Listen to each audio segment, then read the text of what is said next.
Earth sign, Capricorn, Taurus, and Virgo, kumusta po kayo guys? Okay, so Earth sign, maraming salamat po sa walang sawang pagsubaybay sa ating mga reading. At sa mga nagtatanong kung paano po magpa-private reading ay iwan ko na lang po yung link sa atin pong description box below. So, tignan po natin, Earth sign, Capricorn, Taurus, and Virgo, ano ba ang inyong gabay kapalaran ngayon? Earth sign. So guys, meron tayong Fury. Siguro, hindi mo maiwasan ngayon na para bang na-offend ka. Or pwedeng, merong isang sitwasyon dito na parang na-offend ka, no? Or pwedeng may nagsabi sa inyo, may nakausap, at parang na-offend ka sa kanya. So, may nakikita rin ako dito, Earth sign. Siguro pinapangaralan ka ng taong to, guys. And parang hindi mo na kinaya, no? Hindi mo na napahaba yung pasensya mo. Okay? Sumabog ka, no? Sinagad ka ng taong to. So, tignan pa natin.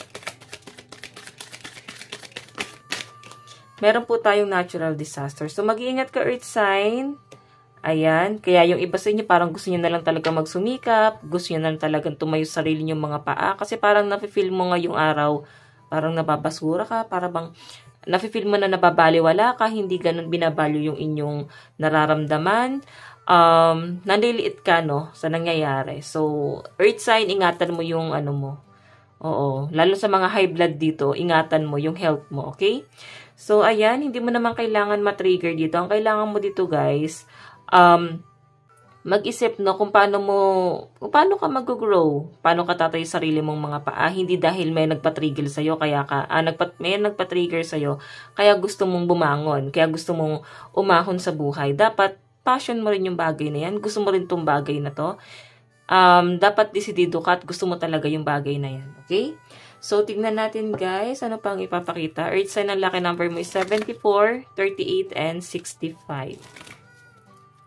Okay, tignan pa natin. Meron po tayong trust, all will be well. So, Earth sign, sa pinapakita sa akin dito, magtiwala ka, no? Maaaring may plano sa inyo si universe. Okay? Ayun nga, oh. Kasi ano to guys, ay new moon in Virgo. So, ang mga Virgo guys, kilala to sa pagiging kalmado. So, ayan. Kailangan mo rin siguro maging kalmado ngayon, no? Meron po tayong practice gratitude. Ayan guys, sa malilit na bagay kailangan na-appreciate mo, malaking bagay man yan, maliit na bagay man yan. May nakikita kasi ako guys ito na parang napufrustrate ka na kasi.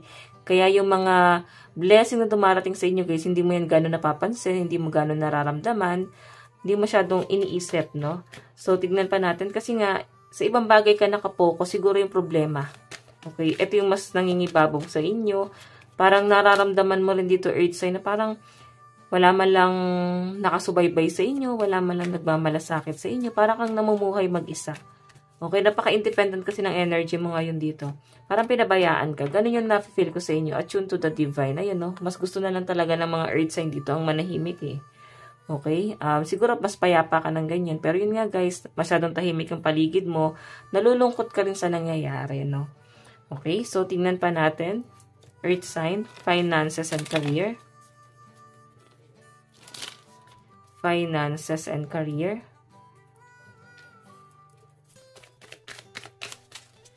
Okay. So, meron po tayong caffeine. Ending, bring new beginning. So, I think yung iba sa inyo matagal kayo nagpahinga. So, lalo na sa mga may business dito, para magsisimula ka ulit ngayon, parang hindi mo na gamay, no? Kasi matagal ka atang napahinga.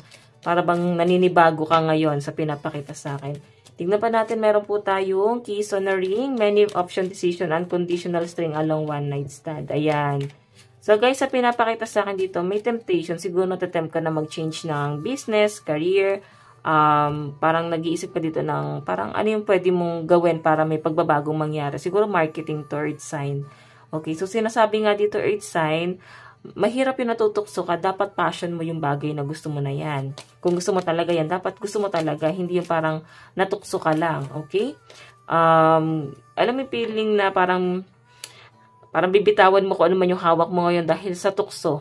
Dahil mas maganda yon, dahil mas nakikita mo na nag-i-improve yon, dahil nakikita mo na mas nag-grow yon. Okay, so I think natutukso ka na parang bitawan na yung bagay na meron ka ngayon kahit nga kukonti. Kaya nga sabi dito, 'di ba? Practice gratitude. So kung anong meron ka ngayon, makontento ka muna doon, no? Huwag mong tignan yung success ng iba, huwag mo nang tignan kung mas nagiging swerte sila sa bagay na yon, yan ay dahil nandun yung kapalaran nila. Okay? So, walang masama na itry mo. Pero, yun nga guys, huwag bitawan yung bagay na meron ka ngayon. Okay? So, tingnan pa natin pagdating sa inyong love life. Love life po ni Earth sign.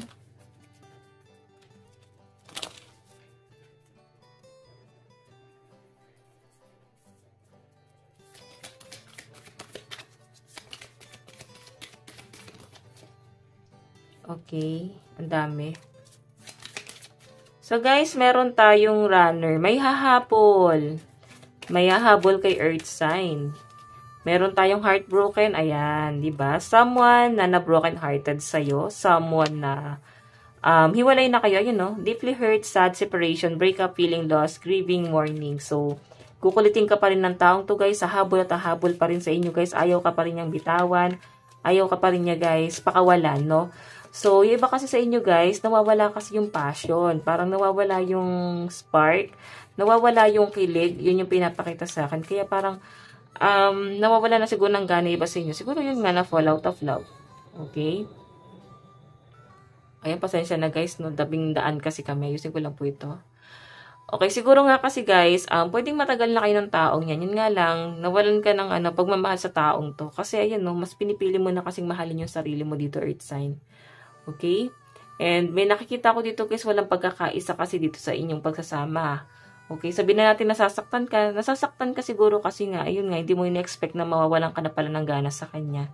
Okay? Yung iba naman dito guys, pwede yung person mo yung nasasaktan ngayon. Okay? Broken hearted siya dito. Okay, tignan natin. Love advice. Meron tayong flirt. Ayan, may mag-flirt sa inyo guys. Meron tayong passion. Oh, pwede yung past person mo pa rin to guys eh. Ipi-flirt ka niya, oh, gusto ko pa rin niya i-win back. No? And nakikita ko na may passion. Sabihin, mahal ka talaga niya. Hindi dahil pinflirt ka lang niya dahil may nahabol siya sa inyo. Piniflirt ka niya kasi mahal ka talaga niya guys.